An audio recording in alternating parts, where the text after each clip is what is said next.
Yang terhormat Bapak Kepala SD Negeri yang saya hormati Bapak Ibu Guru SD Negeri 2 Sambijo. Yang pertama dan utama, marilah kita panjatkan bersyukur kepada Allah Subhanahu wa taala atas limpahan rahmat, inayah serta anugerahnya, sehingga pada malam ini kita masih diberikan sehat para surga, sehingga kita bisa menghadiri dalam rangkaian acara aksi nyata calon guru penggerak angkatan 7 dari Kabupaten Wonogiri dalam keadaan sehat tanpa suatu halangan. Yang kedua kalinya, salawat dan salam semoga senantiasa tercurahkan kepada junjungan kita Nabi Muhammad Sallallahu Alaihi Wasallam, dan semoga kita nanti tergolong panjang mendapat amalnya di dalam akhir. Bapak Ibu Guru yang saya hormati, saya di sini Ahmad Bawowo, salah satu calon guru penggerak angkatan 7 dari SD Negeri 2 Sambijo, yang pada kali ini saya ingin mengorganisasikan aksi nyata modul 1.4 tentang budaya. Perlu saya sampaikan bahwa ini adalah rangkaian dari pembelajaran saya dalam mengikuti calon guru penggerak. Namun sebelum saya berikan ke modul 1.4 terlebih dahulu, saya ingin mengamalkan dari modul 1.1, 1.2, 1.3 dan kemudian ke 1.4.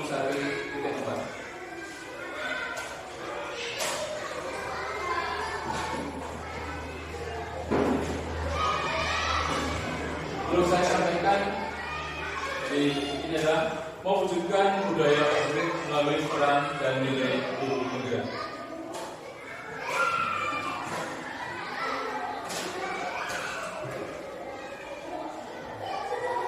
Garis besar materi pada ini adalah yang pertama, pemikiran belajar dewantara tentang pendidikan. Berikutnya,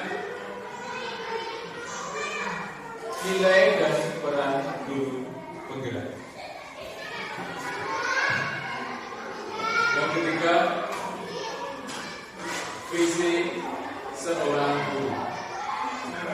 Kemudian budaya konflik.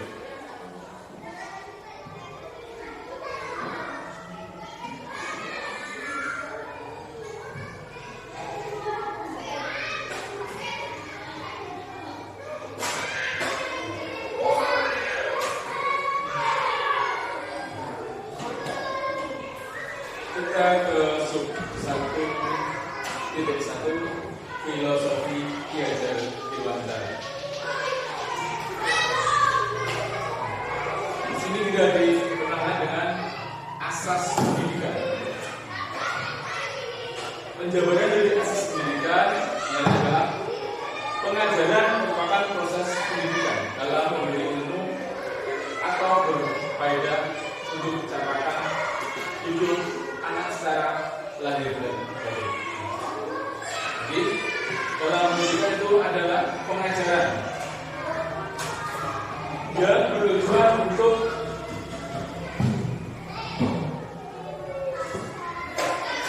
menuntut dan memberi ilmu yang berfaedah untuk mencapai hidup secara lahir dan batin.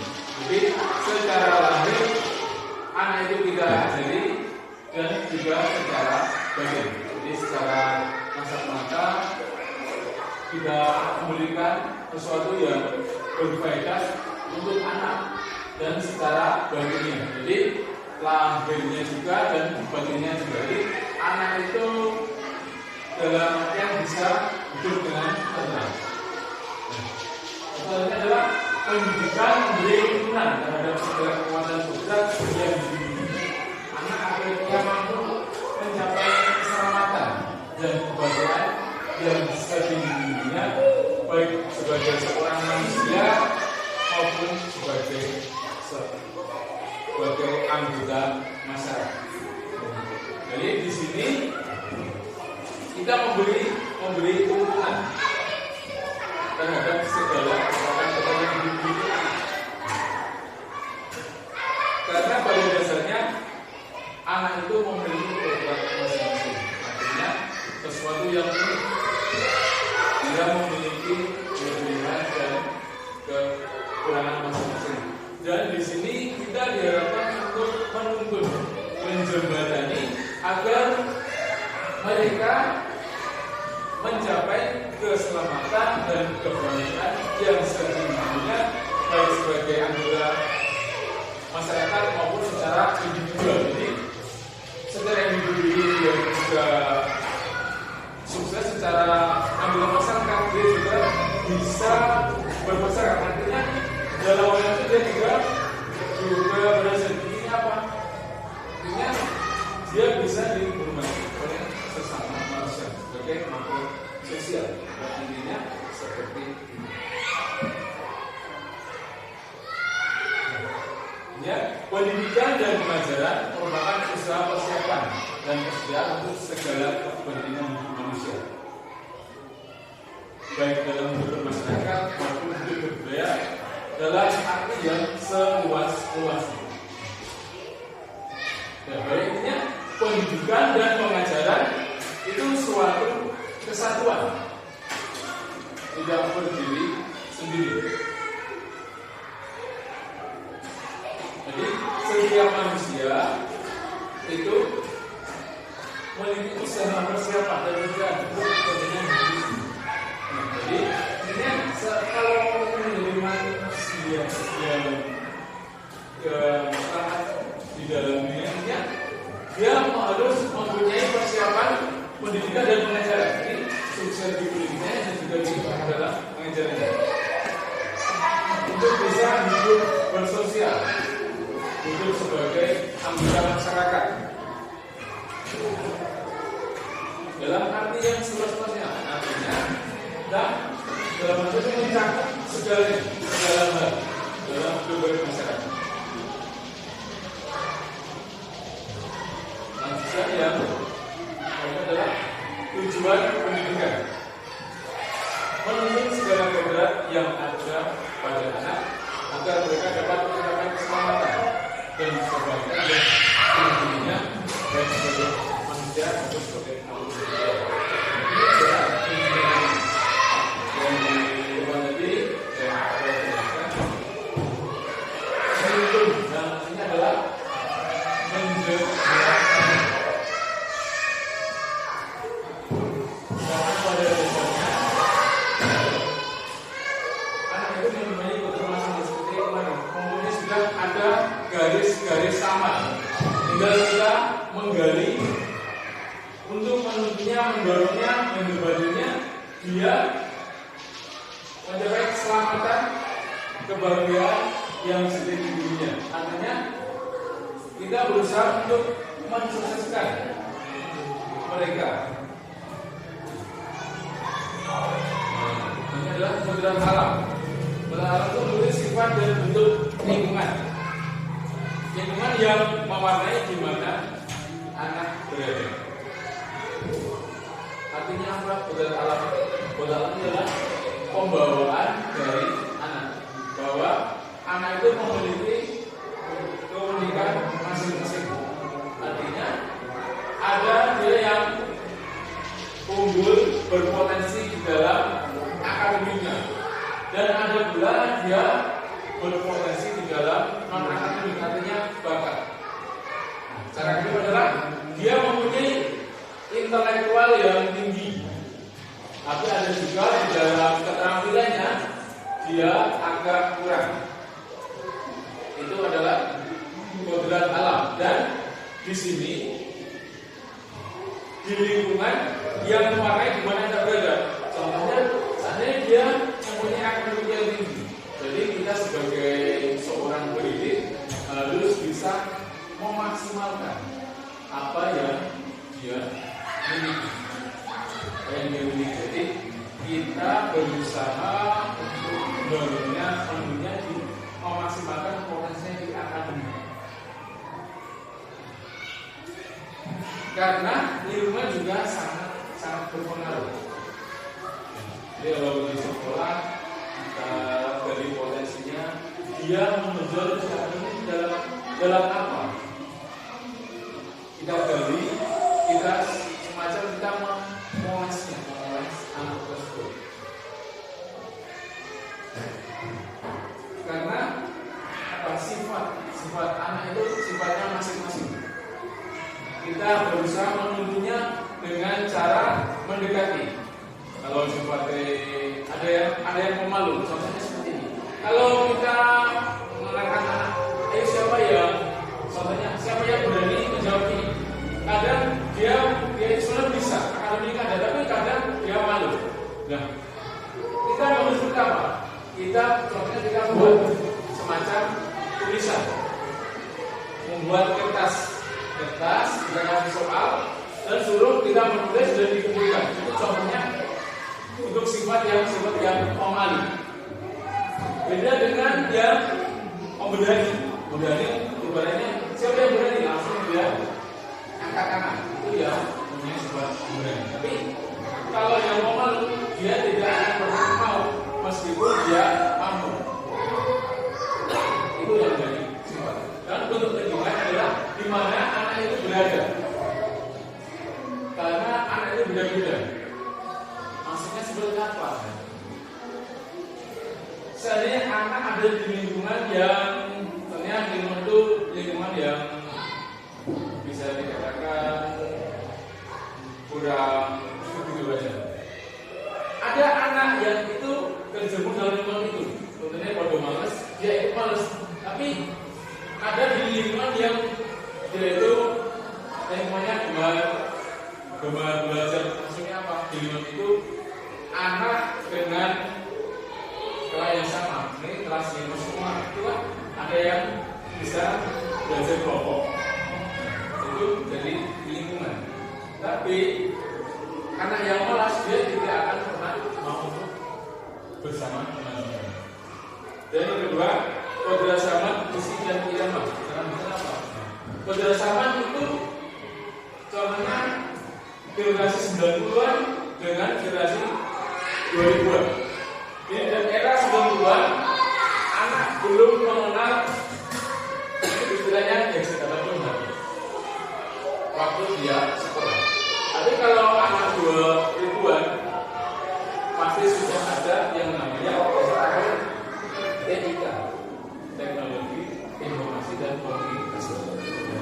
Jadi mau tidak mau anak di era milenial itu kita juga sudah harus melengkapi, membekali namanya teknologi informasi dan komunikasi biar dia tidak ketinggalan dengan teman-temannya. Artinya apa? Mau tidak mau di zaman itu dia juga harus bisa mengenal itu dan mengaplikasikannya. Jadi berusaha semaksimal mungkin kita bisa mengisi zaman itu. Kembali lagi untuk membagikan keselamatan yang setinggi-tinggi. Jadi kita memaksimalkan kemampuannya. Ini adalah budi pekerti atau watak karakter merupakan perpaduan antara gerak pikiran, perasaan dan kehendak atau kemauan sehingga menimbulkan tenaga. Nah, jadi selain dibekali itu tadi adalah kita bekali dengan budi pekerti. Karena budi pekerti juga kodrat alam.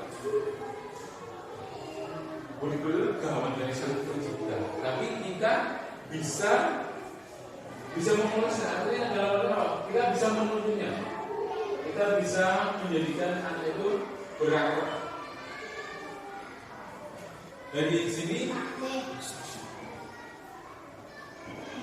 ya, dari sini kita bisa menilai dari tiga: cipta, kognitif, rasa aktif, dan karya dalam musik motor. Itu dalam kemampuan siswa. Cipta itu kognitif, apa itu kognitif? Kognitif adalah pengetahuan. Di sini adalah potensinya dalam akademik kalau kognitif. Yang kedua rasa afektif. Afektif apa? Sikap budi objektif. Dan karya psikomotor adalah keterampilan. Jadi ada tiga dalam anak: afektif, kognitif, psikomotor. Cipta, rasa, karya. Kognitif, afektif, dan psikomotor. Jadi dalam diri siswa itu ada tiga ini. Kognitif, afektif, dan psikomotor.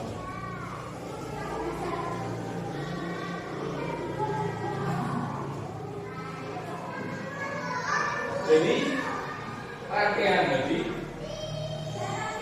ada inti dari pemikiran Ki Hajar Dewantara. Yang pertama menuntun, yang kedua berpihak pada murid, dan yang ketiga memanusiakan manusia.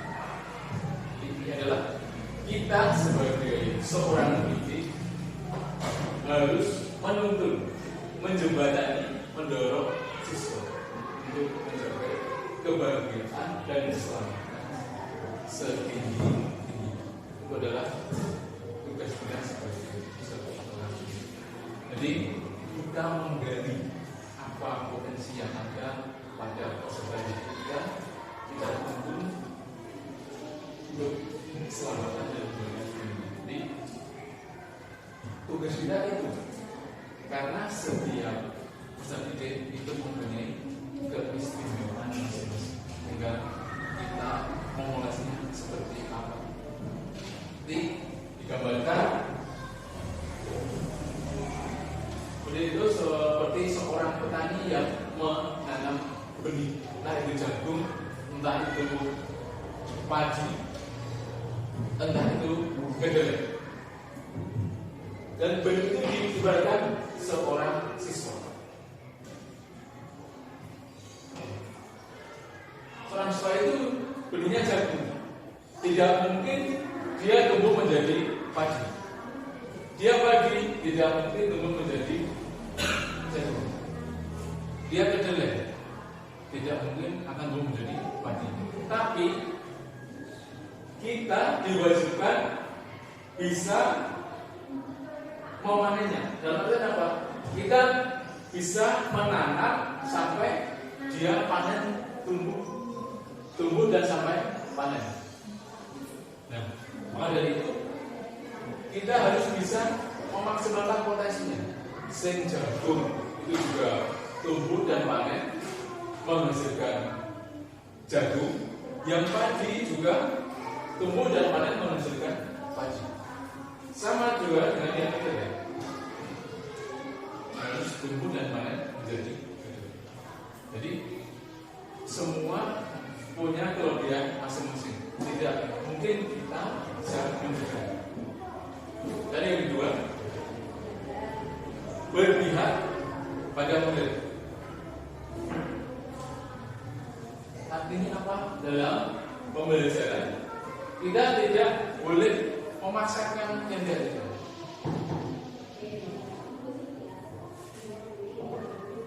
Kita harus berpihak pada murid. Nah,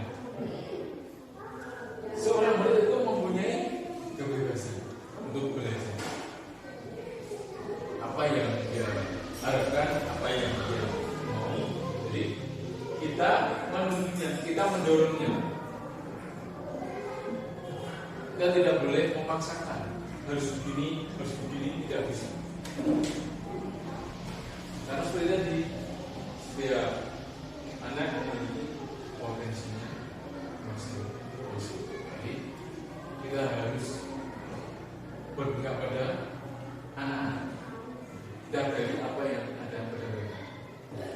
Dan yang ketiga, memanusiakan manusia. Artinya apa? Kalau dalam bahasa Jawa ngomongi wong, tidak boleh meremehkan orang lain. Jadi tidak ajari untuk saling menghormati, saling menghargai satu sama lain, karena kita sesama manusia. Apa yang dimaksud manusia? Itu adalah seorang yang tidak bisa hidup sendiri. Artinya kita saling membutuhkan, kita saling membantu. Karena pada dasarnya setiap manusia itu ada perbedaan. Dan perbedaan itu apa? Perbedaan adalah keberagaman yang saling melengkapi dan menguatkan. Digambarkan dalam sebuah planet itu berbeda-beda, ada jalur dan maksudnya perbedaan adalah sesuatu yang melengkapi dan menguatkan. Kalau di dalam yang sebelumnya itu, karena di Indonesia pun banyak suku-suku, banyak bahasa, tapi perbedaan itu kita satukan dalam sebuah bahasa Indonesia. Seperti ini tadi, keberagaman adalah sesuatu yang saling menguatkan dan melengkapi. Dengan bersama kita bisa, kita menjadi kuat, kita menjadi lengkap. Perbedaan bukan berarti untuk perpecahan, tidak itu kekuatan, menuntut berdamai dan memanusiakan manusia. Dan merdeka belajar, memberikan kebebasan pada anak untuk berekspresi, berinovasi, berkarya, dan berkolaborasi tanpa paksaan dan ancaman. Jadi di sini kita membebaskan seorang pendidik untuk berekspresi, berinovasi, ekspresi. Ekspresinya gimana? Inovasinya gimana? Mengembangkan apa yang dia miliki, berkarya, membuat sesuatu yang dia mampu, dan berkolaborasi. Berkolaborasi artinya apa? Berkolaborasi adalah bekerja sama. Jadi dengan berkolaborasi semua akan menjadi mudah, tanpa paksaan dan ancaman. Ya. Tanpa kita memaksa, tanpa kita mengajak, agar itu tumbuh dalam dirinya sendiri, punya inisiatif sendiri.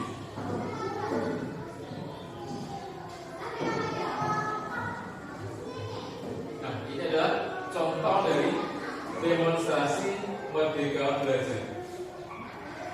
Kita memberikan kesempatan untuk bereksplorasi. Apa eksplorasi? Artinya kita memberi kesempatan untuk mencari sesuatu apa yang kita anggap bermanfaat untuk mereka. Kita kasih kebebasan untuk bereksplor, mencari sesuatu yang bermanfaat bagi mereka. Jadi tidak harus kita yang menentukan seperti ini baik, seperti ini tidak, tapi kita memberi kesempatan dalam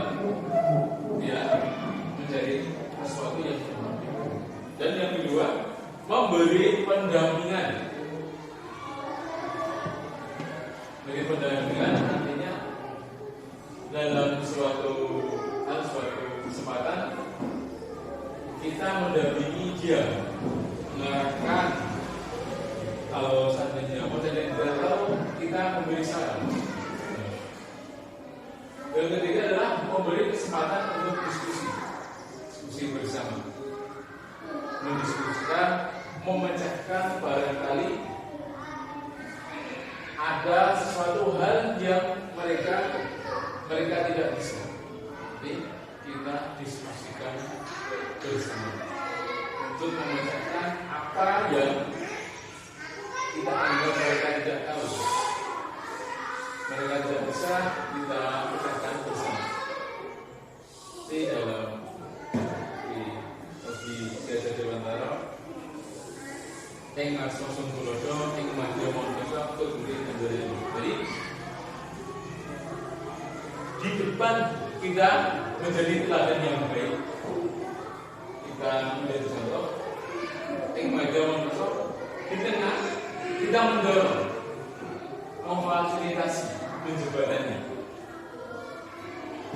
untuk boleh handayani.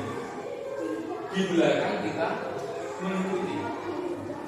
Itulah kami dari Desa Dewantara ini ing Ngarsa Sunggulodo ing Madya Mondoso Kuduri Kendari. Jadi itu sebenarnya sejak kita sekolah dulu sudah tindakan seperti itu. Jadi kita tinggal mengulang apa yang sudah ada, apa yang sudah dari Bapak dari Desa Dewantara. Sesuai dengan profil pelajar Pancasila, beriman, bertakwa kepada Tuhan Yang Maha Esa dan bermulia, berkenan kepada yang terakhir dan profil pelajar Pancasila. Jadi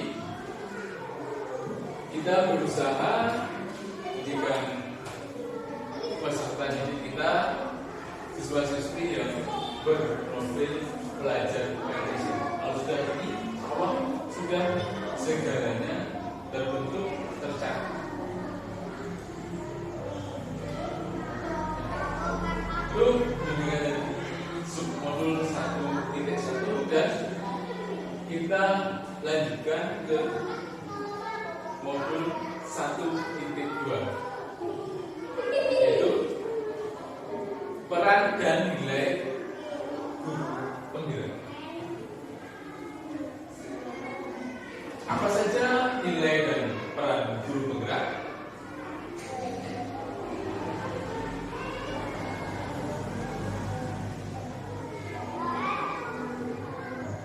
Yang pertama,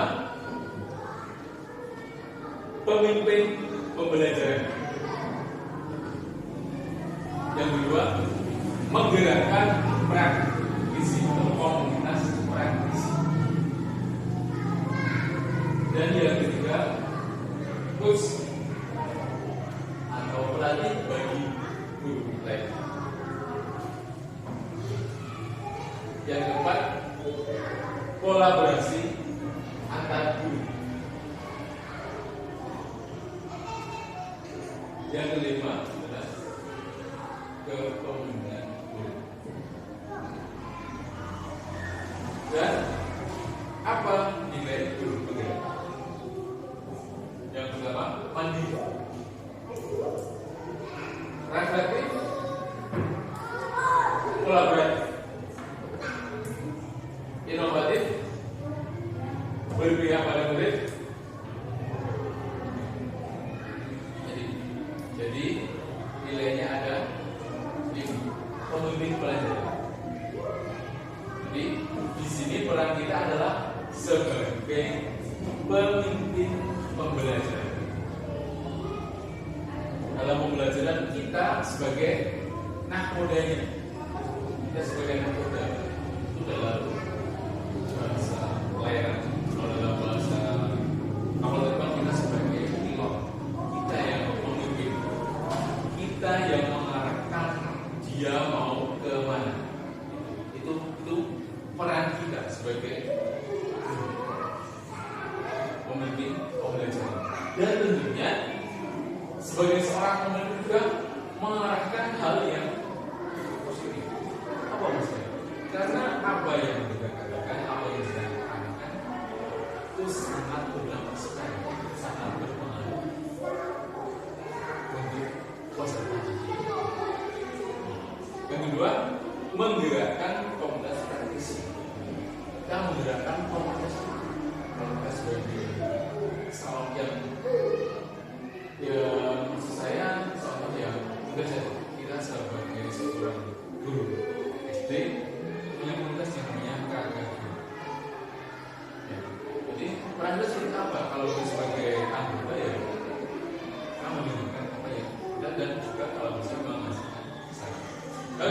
bagus bagi guru lain, pelatih bagi guru lain.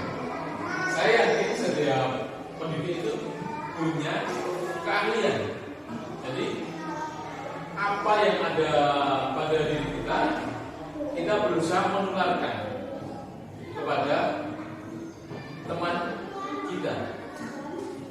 Apa yang kita miliki kita tularkan kepada teman kita. Karena sejatinya sebagai seorang muslim sangat tinggi rasa ingin tahunya. Jadi kita maksimalkan apa yang kita miliki. Kolaborasi dengan teman kita. Yang kedua, kolaborasi dengan kolaborasi kita bekerja sama, saling melengkapi antara kita dengan teman-teman kita, berkolaborasi, bekerja sama, dan menunjukkan kepemimpinan kita. Jadi seorang pemimpin dari peserta. Dan dilanjutkan nilai guru penggerak. Yang pertama, mandiri. Mandiri itu dapatnya kita dalam hal tertentu kita harus bisa sendiri, tidak tergantung kepada orang lain. Jadi semaksimal mungkin sebesarnya kita mampu memecahkan apa yang menjadi tanggung jawab kita, apa yang menjadi kewajiban kita, apa yang menjadi tugas kita maksimalkan sebesar mungkin kita itu bisa tidak tergantung kepada orang lain. Yang kedua, reflektif. Apa itu? Kita selalu mengoreksi apa yang ada di dalam diri kita, selalu berusaha belajar reflektif. Yang ketiga, kolaboratif. Bekerja sama, berkolaborasi, membangun. Dan yang keempat, inovatif, selalu berinovasi, memunculkan sesuatu hal yang baru, berinovasi. Tidak dalam bahasa agak kesannya tidak menuntut kurikulum baik, tapi kita berinovasi, menciptakan sesuatu hal yang baru. Kalau dalam mengajar, hal yang baru itu akan membuat murid kita bersemangat, karena selalu ada yang baru. Jadi sebagai seorang murid akan selalu menantikan kehadiran. Nah, biasanya kalau kita berinovasi itu akan sangat menyenangkan bagi ketika berpihak pada murid. Jadi yang kedua berpihak pada murid. Jadi kita selalu berpihak, tidak saya yang paling tidak, tapi kita harus selalu belajar nanti kebutuhan dari murid tadi, apa yang dibutuhkan dari peran dan nilai penggerak. Selanjutnya yang satu juga visi penggerak.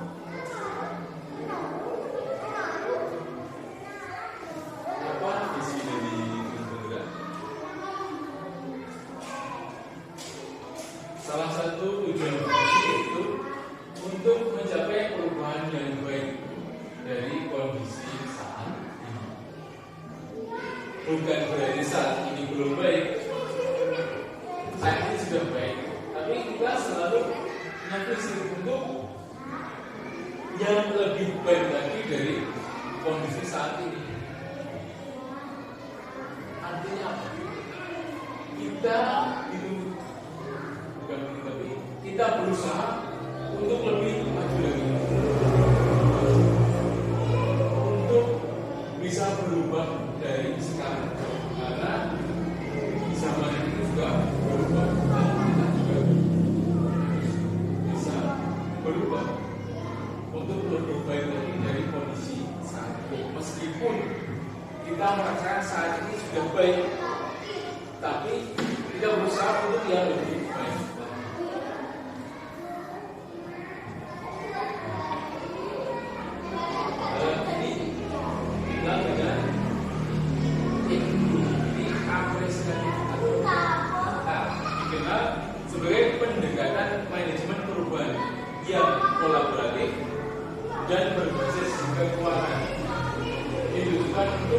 mengetahui kondisi organisasi dalam mengembangkan perilaku suatu organisasi melalui pengajuan pertanyaan yang terstruktur dalam proses tahapan bekerja dan dilakukan dalam satu yang bersifat artificial. Apa itu bekerja? Kita bahas di sini apa itu bekerja. Ini satu yang baru untuk kita bekerja. Bekerja. B-nya apa? A. Nya apa? G-nya apa? C-nya apa? Serta A yang pertama. Yang pertama adalah bercoba buat pertanyaan utama ini. A. Ambil pelajaran. B. Gali mimpi. Ini pun juga harus digali. C. Jabarkan rencana. Dan akhir A. Atau eksekusi. Jadi kalau kita buat pertanyaan, terus dari pertanyaan itu kita ambil pelajarannya apa? Yang kedua, dari mimpi. Oh, seperti kita jabarkan rencana. Yang kedua adalah kita mengatur eksekusi. Kita tinggalkan ini.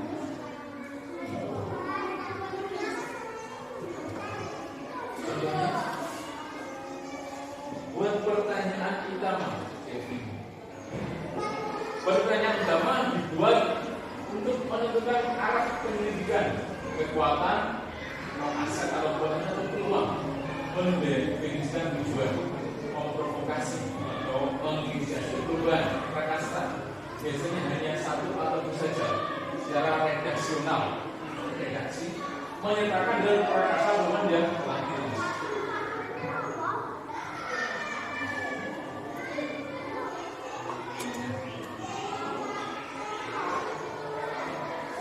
Dalam kali ini saya ingin merapai sebuah perubahan, menciptakan nuansa kasmaran di sekolah.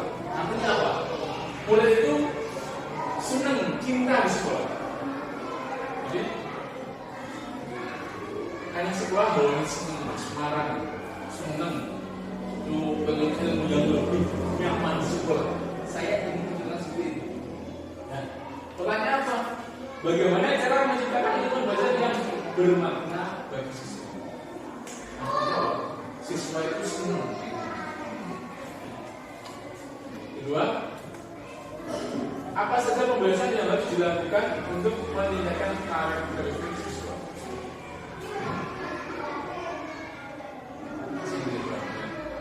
Dari pertanyaan tadi, kita bisa mencari tindakan pendidikannya yang pertama adalah mencari informasi mengenai hal-hal yang disukai murid dalam pembelajaran. Dua, mencari referensi model-model pembelajaran dan media pembelajaran melalui berbagai sumber. Kita bisa mencari informasi hal-hal yang disukai dalam pembelajaran. Contohnya, murid satu dan yang itu beda-beda karakternya. Jadi kita mencari apa yang disenangi ketika dalam pembelajaran. Karena karakter siswa itu beda-beda. Kita maksimalkan ketika kita dalam pembelajaran. Yang kedua, menjadi referensi model-model pembelajaran dan media pembelajaran melalui berbagai sumber. Jadi kita mencari referensi, bentuk gambaran waktu kita pulang, waktu kita mengajar, agar siswa itu senang.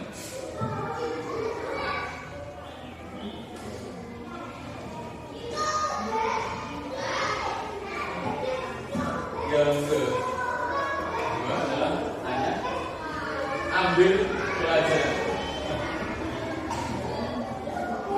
Pertanyaan keduanya adalah pertanyaan lanjutan untuk mengenali kekuatan atau aset atau potensi peluang lewat kegiatan pendidikan, mengidentifikasi, mengapresiasi yang terbaik dari apa yang telah ada, menemukan nilai positif yang pertanyaan dibuat dengan hati-hati dan berada. Jadi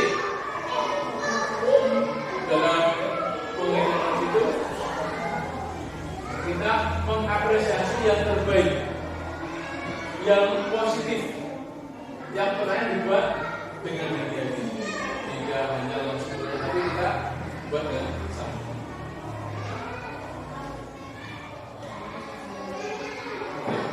Mas pertanyaan apa?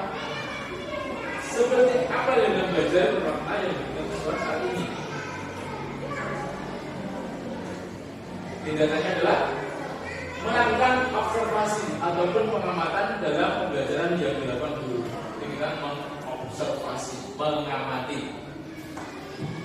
Dan yang kedua adalah apa saja program belajar yang sudah dilakukan di sekolah dan bagaimana keberjalanannya. Sama tadi, mencari referensi model-model pembelajaran media pada dari berbagai sumber. Jadi kita bereksplor, mencari model-model dan juga media yang membayangkan dan seterusnya. Dan B, gali lagi. Diharapkan jawaban dari pernyataan pada tahap ini dapat digunakan untuk menyusun narasi kolektif bila mana prakasa perubahan telah terwujud, membuat bayangan dan gambaran masa depan yang membumi karena kembali dari masa lalu yang terus ini kita menggalinya dari masa lalu dari dunia. Tindakan di dalam ini dilakukan untuk membuka lebih banyak kesempatan penjawaan yang akan dibuat dan membuat untuk memaknai hasil temuan, menggali ini bersama-sama kapan, di mana dan dengan siapa saja. Jadi melibatkan banyak orang. Pertanyaannya, apa yang perlu saya tanamkan untuk membentuk karakter positif pada siswa? Tindakannya, memberikan keteladanan dan pembiasaan praktik baik yang bermakna dan dapat dicontoh oleh. Jadi itu. Jadi intinya adalah kita menjadi teladan yang baik untuk murid kita. Pertanyaan kedua, bagaimana cara menciptakan suasana kesenangan dengan murid supaya adalah yang belajar yang bermakna? Karena belajar yang bergerak pada murid, memerdekakan murid, mengaktifkan potensi sesuai bakat dan minat. Jadi dari tadi kita memberikan pembelajaran yang berguna, memerdekakan dan mengoptimalkan apa yang dia miliki. Sehingga jabarkan rencana. Pertanyaan dalam ini diharapkan dapat membantu mengidentifikasi tindakan pemerintah atau menjabarkan langkah-langkah yang dibutuhkan, baik langkah kecil, sederhana yang dapat dilakukan segera atau langkah berani terobosan yang akan memudahkan keseluruhan proses pencapaian. Jadi rencananya seperti ini, ada langkah-langkahnya, ada anggota. Pertanyaannya,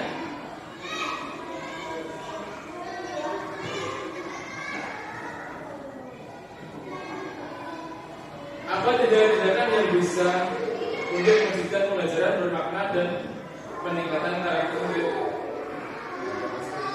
Tindakan itu apa?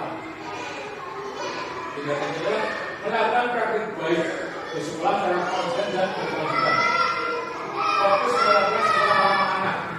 Guru menggunakan media belajar, teknologi dan metode mengajar yang bervariasi.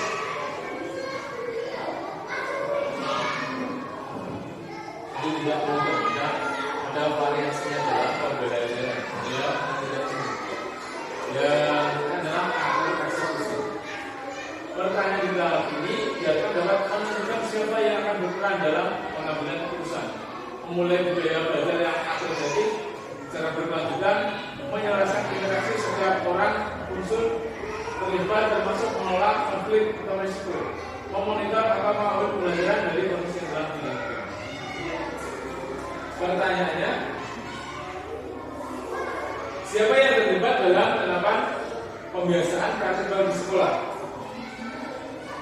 Jawabannya adalah semua warga sekolah turut menyukseskan pembiasaan praktik baru di sekolah. Pertanyaan kedua, bagaimana kita mewujudkan sekolah anak-anak supaya anak dididik di sekolah? Jawabannya adalah sering melakukan pembinaan kepada siswa dan membuka layanan Tuhan supaya sembuh. Jadi kita juga membuka layanan. Artinya apa? Kita membuat sengaja pengantin, kita tempelkan dalam sebuah tempat dan kita buat sebuah kita cantumkan jika ada aduan atau saran kirim ke nomor ini dulu dengan nomor ini bisa pastikan bisa dan sebagainya. Jadi kalau ada warga sekolah itu kurang nyaman dengan saran, mereka bisa mengadukan kepada Selamat.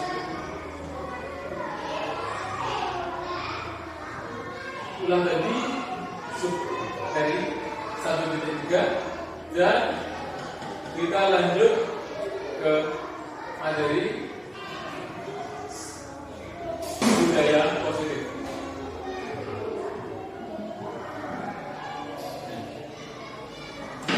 Di dalam budaya positif kita mengenal dengan teori kontrol dari Dr. William Glasser. Beliau mengatakan dalam teorinya guru mengontrol murid. Semua penguatan positif bermanfaat dan efektif. Kritik dan membuat orang merasa bersalah dapat menguatkan karakter. Orang dewasa memiliki hak untuk memaksa. Itu dari mereka.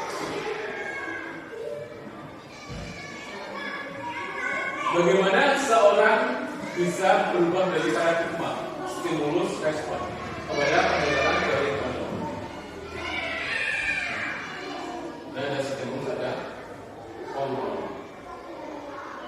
Yang kedua ada dari Bapak Stephen N. Covey dengan Principle Centered Leadership pada tahun 1990. Beliau mengatakan bila kita ingin membuat kemajuan perlahan sedikit ubahlah sikap atau perilaku Anda. Namun bila kita ingin memperbaiki cara pertama kita, maka kita perlu mengubah kerangka acuan kita. Ubahlah bagaimana Anda melihat dunia, bagaimana Anda berpikir tentang manusia, ubahlah paradigma Anda, skema pemahaman dan menjelaskan aspek-aspek tertentu tentang realitas. Jadi jika kita ingin membuat kemajuan perlahan sedikit-sedikit, kita mengubah dari diri kita sendiri dan dalam kita sendiri. Kita juga dari luar kita menjadi teladan dulu. Awalnya mengubah sih, baru kita bisa mengubah. Ya. Stimulus respon, lawan teori kontrol. Kemudian lawan dari pandangan tentang dunia. Stimulus respon tentang dunia. Realitas kebutuhan kita sama, tapi kalau kontrol tentang dunia, kebutuhan kita berbeda.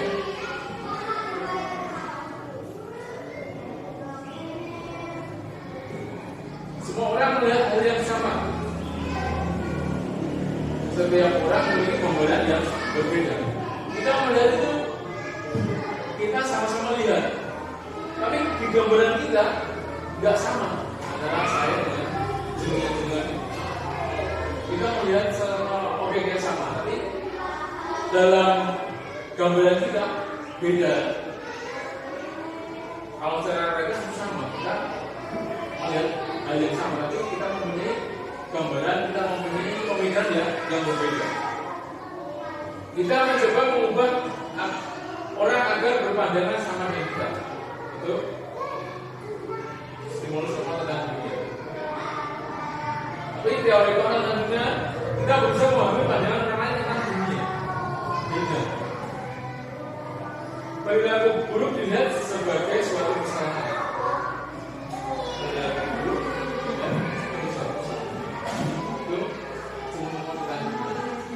Tentang dunia, semua perilaku memiliki tujuan. Maksudnya apa? Kalau harus kita identik dengan suatu kesalahan. Tapi orang-orang itu pasti memiliki tujuan. Jadi yang kita anggap buruk belum tentu bagi mereka itu buruk karena mereka memiliki tujuan.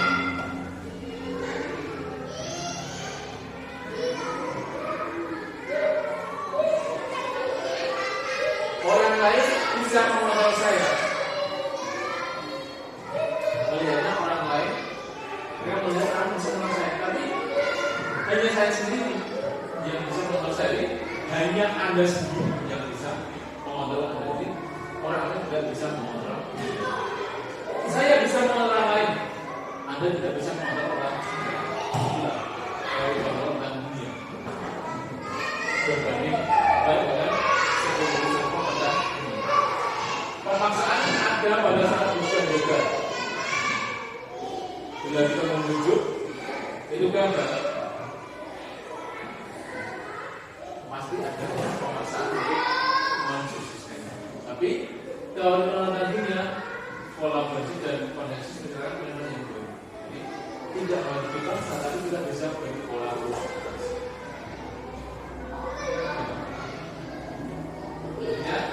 Disiplin, proses dan motivasi. Disiplin, karakter, hukuman, teratur, patuh. Dalam budaya kita, makna kata disiplin dimaknai dan sesuatu yang dilakukan seseorang pada orang lain untuk mendapatkan kepatuhan. Di mana ada kemerdekaan, di situlah harus ada disiplin yang kuat. Sungguh pun disiplin itu bersifat self-disiplin, yaitu kita sendiri yang mewajibkan kita dengan sekeras-kerasnya. Tetapi itu sama saja, sebab jika kita tidak cakap dalam self-disiplin, wajiblah penguasaan lain mendisiplin diri kita. Dan peraturan demikian itulah harus ada di dalam suasana yang berbeda. Disiplin dan motivasi. Dalam internal konsumsi keteladannya sikap ketiga kesehatan kelima 2012 halaman 400.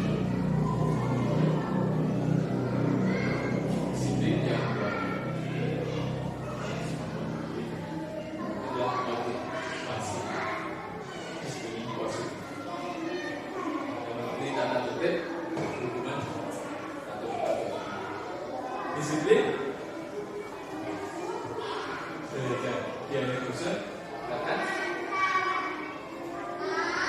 untuk menjadi seorang murid ataupun itu seseorang harus paham betul alasan mengapa mereka mengikuti suatu ajaran atau ajaran tertentu. Sehingga motivasi yang terbangun adalah motivasi intrinsik, bukan eksentrik. Jadi diri juga mempelajari bagaimana cara kita mengontrol diri dan bagaimana menguasai diri untuk memilih tindakan yang mengacu pada nilai-nilai yang kita hargai. Motivasi ada intrinsik dan ekstrinsik. Motivasi berlaku manusia menghindari ketidaknyamanan atau hukuman, mendapatkan imbalan atau menghindari dari orang lain, menjadi orang yang mereka inginkan dan menghargai nilai yang mereka percaya. Tujuan dari motivasi adalah menanamkan motivasi yang ketiga pada kita, yaitu untuk menjadi orang-orang yang mereka inginkan dan menghargai diri sendiri dengan nilai-nilai yang mereka percaya. Tujuannya adalah itu, menghindari ketidaknyamanan atau hukuman, mendapatkan imbalan atau penghargaan, menjadi orang yang mereka inginkan dan menghargai diri sendiri dengan nilai yang mereka percaya. Jadi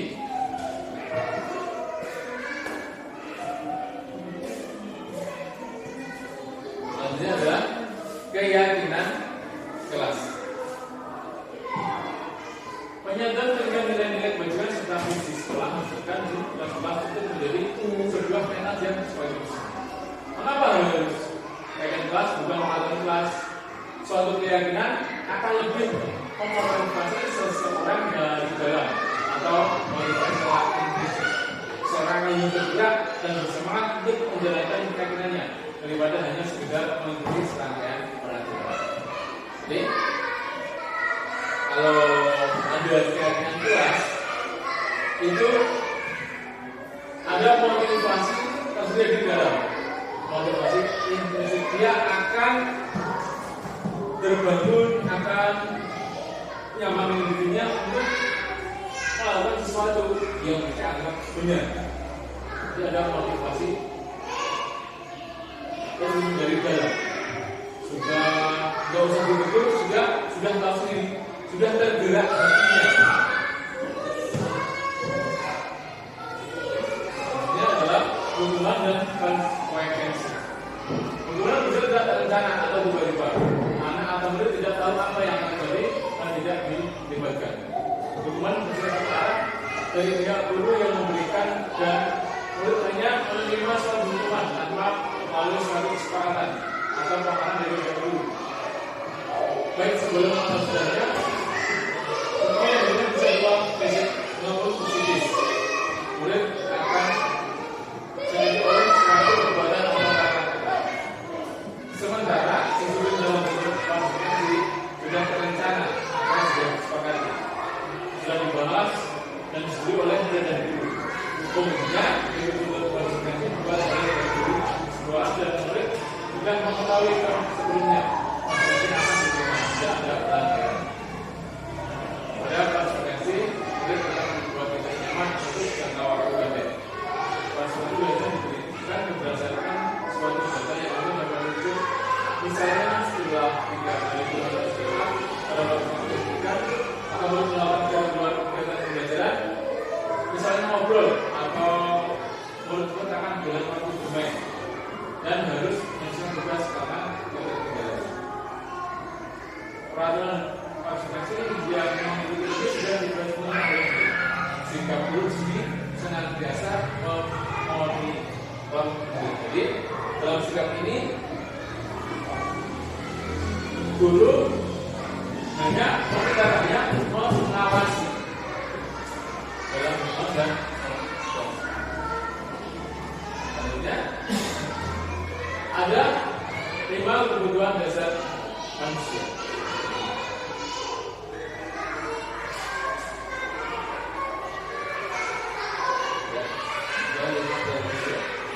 Kebutuhan bertahan hidup, cinta dan kasih sayang, penguasaan, kebebasan, kesenangan. Di sini kebutuhan bertahan hidup adalah kebutuhan fisiologis.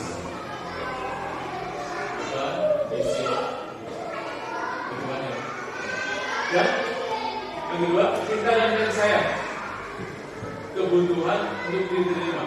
Jadi contohnya apa? Kadang ada kita didik yang aktor, yang dari mengajar kita. Itu karena dia cinta dan ingin mendapatkan kasih sayang dari kita.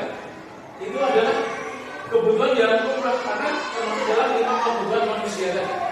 Jadi kebutuhan manusia itu ada 5 termasuk cinta dan kasih sayang. Contohnya yang anak kita ada yang cari mainan itu sudah lumrah. Sudah karena itu adalah sebuah kebutuhan dasar manusia. Dan yang ketiga, penguasaan, kebutuhan kemampuan atas kemampuan kita. Jadi kadang ada anak yang ingin anak yang ingin berkuasa itu karena dia merasa memiliki kekuatan. Jadi ayo, aku yang sama, aku yang itu berjuang lagi, ada yang berdoa itu juga banyak. Yang ketiga adalah, yang keempat adalah kebebasan, kebutuhan akan pilihan. Ini dalam ini sebagai manusia bebas, mempunyai kebebasan, bebas memilih, tidak bisa ditekan. Bahkan ada yang tidak mau untuk diarahkan karena memiliki kebutuhan dasar tentang kebebasan. Yang kelima, kesenangan, kebutuhan untuk merasa senang. Karena sebenarnya hidup itu juga untuk bahagia, untuk senang, baik lahir maupun batin. Itu yang ada pada diri manusia.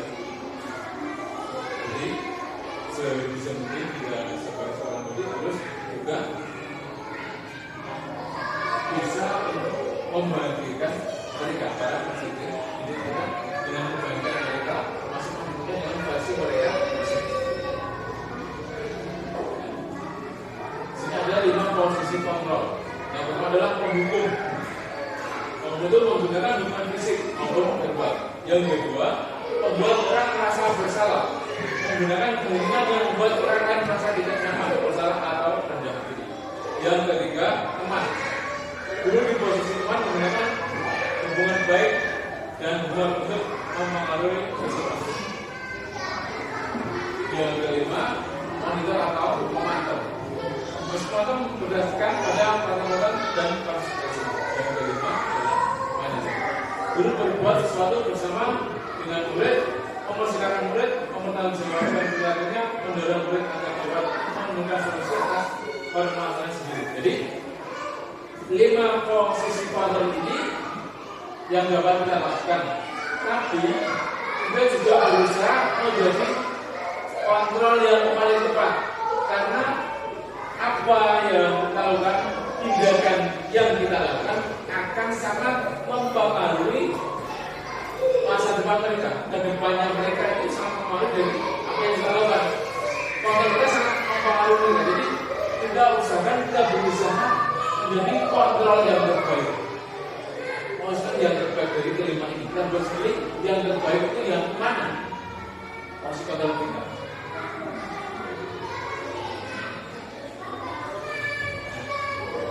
Ini adalah juga restitusi. Restitusi adalah proses penciptaan kondisi bagi murid untuk memperbaiki kesalahan mereka, sehingga mereka bisa kembali pada kelompok mereka dengan karakter yang lebih kuat. Itu adalah klarifikasi, menawarkan, menuntun, fokus pada solusi, fokus pada karakter, memperbaiki hubungan.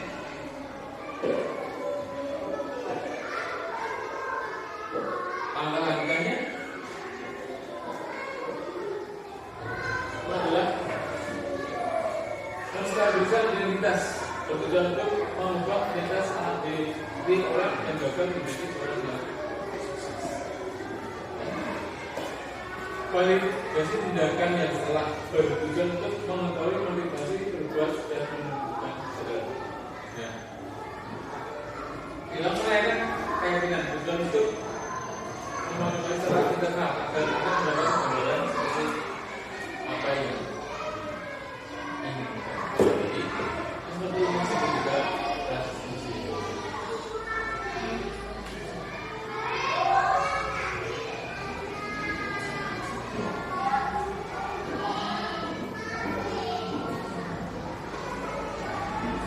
Jadi ada contoh dari restitusi.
Baiklah Bapak Ibu, itu tadi rangkaian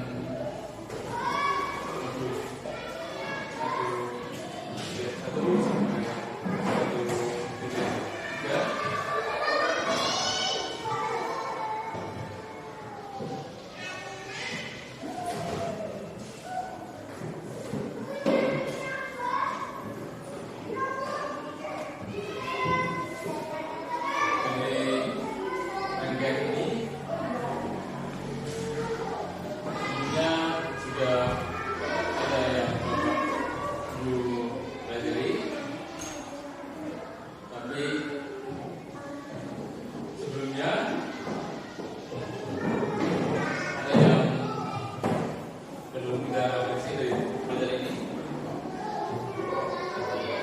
Nanti ada beberapa pertanyaan Bapak semuanya.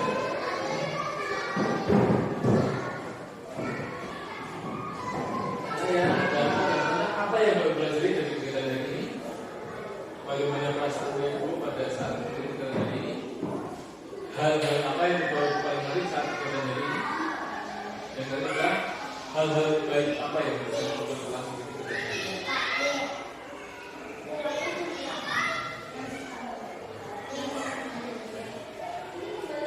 Mungkin itu nanti ada pertanyaan, mohon bisa dijawab. Saya Pak Muhammad juga. Baiklah, Pak Mulai. Apa yang Bapak Ibu pelajari dari kegiatan hari ini? Kalau saya yang berkesan hari ini adalah mempelajari tentang kontrol posisi seorang guru, bahwa sebenarnya di sini itu ada posisi sebagai menteri yang sangat, menurut saya sangat tepat yang diaplikasikan kita sebagai tenaga pendidik di dalam kelas, karena manajer itu kita bisa terjun langsung membimbing anak-anak di dalam kelas. Kita tidak selalu harus memerintah tanpa kita ikut terlibat secara aktif dalam proses pembelajaran. Ya, terima kasih Pak Mulai. Dari Bapak adalah manajer dalam posisi yang terbaik. Ya. Memang kalau dalam modul ini manajer adalah yang terbaik, karena dengan posisi manajer anak itu akan tumbuh motivasi intrinsiknya, motivasi dari dalam dirinya, tidak ada masalah lingkungan. Karena kalau lingkungan itu anak akan merasa nanti kadang anak ada yang dia mulainya seumur hidupnya, terus ada yang merasa bersalah, dia juga akan merasa bersalah selamanya. Jadi manajer adalah posisi yang terbaik untuk menentukan suatu pilihan ataupun tindakan. Jadi tadi apa tindakan kita akan sangat mempengaruhi masa depan mereka. Yang kedua, bagaimana perasaan Bapak Ibu pada saat mengikuti kegiatan hari ini? Iya Pak, saya akan menjawab. Oh, terima kasih sekali Bu Siti. Kami persilakan. Bagaimana perasaan Bapak Ibu pada saat mengikuti kegiatan hari ini? Menurut saya merasa senang ya Pak, karena mendapatkan banyak ilmu dan juga untuk bisa menjadi bekal di kemudian hari ketika saya mengikuti kegiatan guru penggerak. Terima kasih sekali Bu Siti jawabannya. Mendapat bekal ya. Pada intinya jawaban Ibu Siti tadi ada di nilai dan peran guru penggerak. Jadi kita harus saling berkolaborasi. Kita bersama untuk saling melengkapi dan saling menguatkan. Itu ada dalam nilai dan studi. Ya, terima kasih sekali Bu Siti. Dan yang ketiga, hal-hal apa yang menurut Bapak Ibu paling menarik saat kegiatan hari ini? Silakan Bapak Ibu, siapa yang mau menjawab?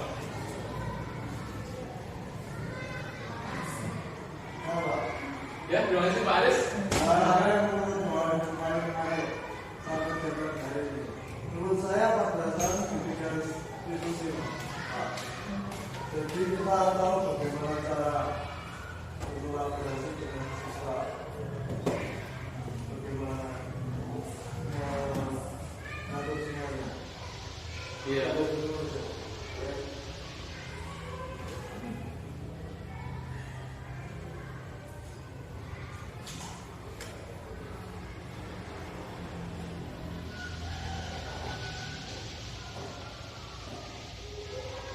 Ya, terima kasih Pak Aris.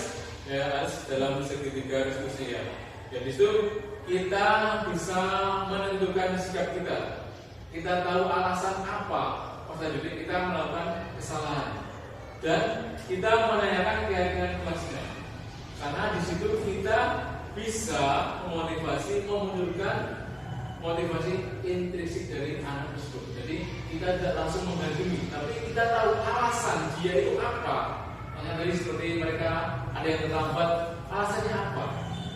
Terus setelah alasannya apa, kita memvalidasi tindakan dan mereka adalah menanyakan keyakinan mereka. Karena itu juga sangat penting untuk kita menyikapi masalah hidup kita. Terima kasih sekali Pak Aris.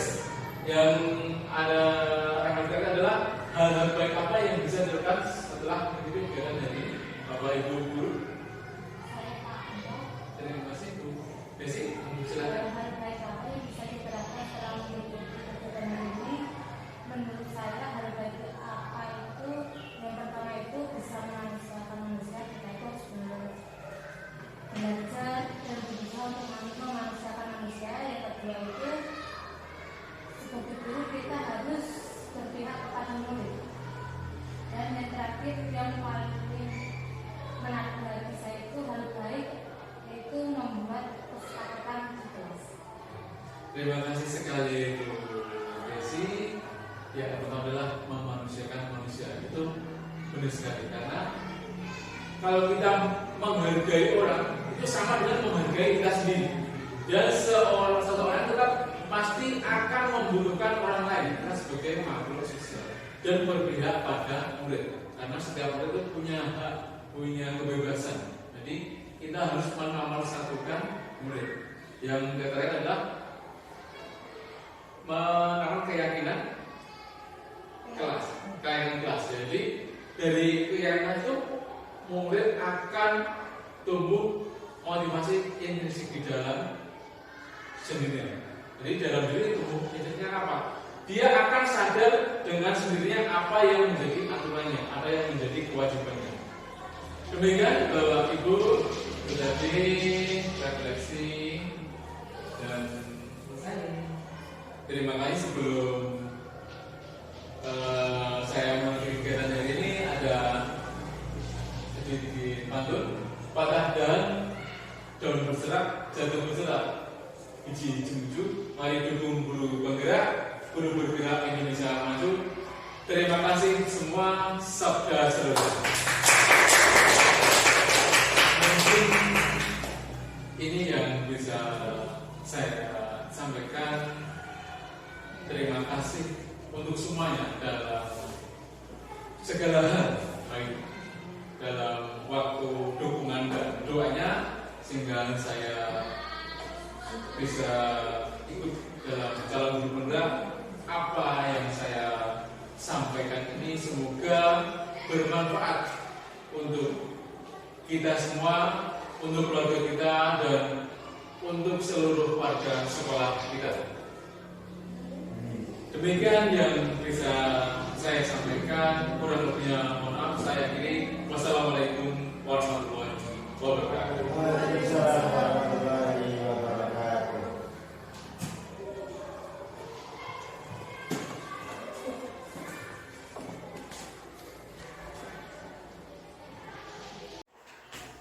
Assalamualaikum warahmatullahi wabarakatuh. Saya Siti Soliha, rekan sejawat dari Bapak Ananto Aribowo. Saya turut bangga mempunyai rekan kerja yang menjadi calon guru penggerak.